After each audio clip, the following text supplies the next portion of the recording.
ஜென்மம் நிறைந்தது சென்றவர் வாழ்க, சிந்தை கலங்கிட வந்தவர் வாழ்க.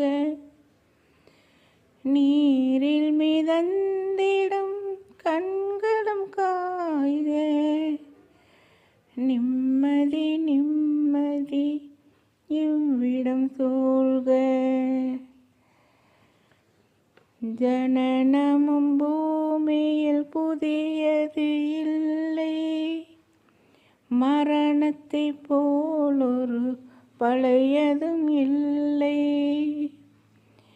இரண்டுமில்லாவிடில் இயற்கையும் இல்லை, இயற்கையின் ஆணைதான் ஞானத்தின் எல்லை.